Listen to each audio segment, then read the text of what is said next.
Hi నమస్తే. నేను మీ Saritha. Welcome back to MN cooking and vlogs. ఈరోజు నేను కొత్త టెక్నిక్‌తో బజ్జీలు ఎలా చేసుకోవాలో చూపిస్తానండి.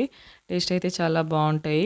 వర్షం పడుతున్నప్పుడు మనకు ఇంట్లో వేడి వేడిగా ఏమైనా తినాలనిపిస్తూ ఉంటది కదా! అలాంటి టైంలో మనం ఇలా మిర్చి బజ్జీ చేసుకొని తింటే ఫాస్ట్‌గా అయిపోతుంది. అలానే టేస్ట్ కూడా చాలా బావుంటది. దానికోసం అయితే మనం 1 కప్ వరకు అయితే శనగపిండి తీసుకోవాలి. తర్వాత అందులో ఒక పావు కప్ వరకు అయితే బియ్యం పిండి ఏసుకొని, పసుపు, కారం అలానే కొంచెం ఉప్పు, వంట సోడా వేసుకొని అయితే కలుపుకోవాలి. అలా కలుపుకున్న దాంట్లోకి ఇప్పుడు కొంచెం కొంచెం అయితే వాటర్ పోసుకుంటే ఈ విధంగా అయితే బాగా కలుపుకోవాలండి. మనం పిండి ఎలా కలుపుకుంటామో దానికి తగ్గట్టుగానే బజ్జీలనేవి మనకు కరెక్ట్‌గా వస్తాయి. మరీ లూజ్ చేసుకోవద్దు పిండి. తిక్కుగానే ఉండేటట్టు చూసుకొని అయితే పిండి కలుపుకోవాలి. ఇది పక్కన పెట్టేసి ఇప్పుడు మనం చింతపండు అయితే ముందే నానబెట్టుకొని అయితే అంటే కొంచెం రసం తీసుకోవాలండి. ఈ రసంలోకి 1 టేబుల్ స్పూన్ వరకు అయితే శనగపిండి వేసుకొని ఇలా ఇందులో కొంచెం ఓమ కూడా వేసుకొని అయితే కలుపుకొని పక్కన పెట్టుకోవాలి.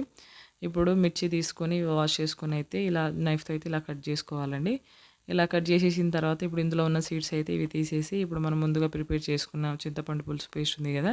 అదొచ్చేసి ఇది మొత్తం స్టఫింగ్ చేసేయాలి. ఈ విధంగా అయితే ఇదే ప్రాసెస్‌లో మొత్తం అన్ని మిర్చిలకైతే చేసుకోవాలండి.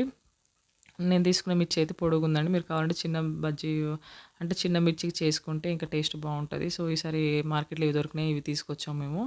సో, కొత్త టెక్నిక్ అని చెప్పాను కదా! అదేంటంటే ఇలా గ్లాస్‌లో పోసుకొని పిండిని ఈ విధంగా మనం ఆయిల్‌లో ఏసుకుంటే మనకు ఈజీగా అయిపోతుంది.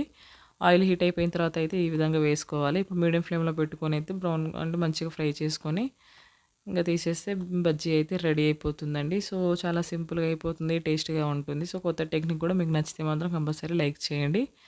సో, వీడియోని చూసిన తర్వాత మీరు ఇంకా లేట్ చేయడం ఎందుకు ఈసారికైతే ఇలా బజ్జీలు ట్రై చేసేయండి. సో, పెద్ద మిర్చి ఎందుకని పిల్లలు తినరని ఇందులో హాఫ్ చేసేసి అయితే మిగతాది మొత్తం వేసేసానండి. టేస్ట్ అయితే చాలా బావుంది. మీరు వీడియో చూసి నచ్చితే మాత్రం లైక్ చేసి, షేర్ చేయండి, సబ్స్క్రైబ్ చేసుకోండి. Thanks for watching.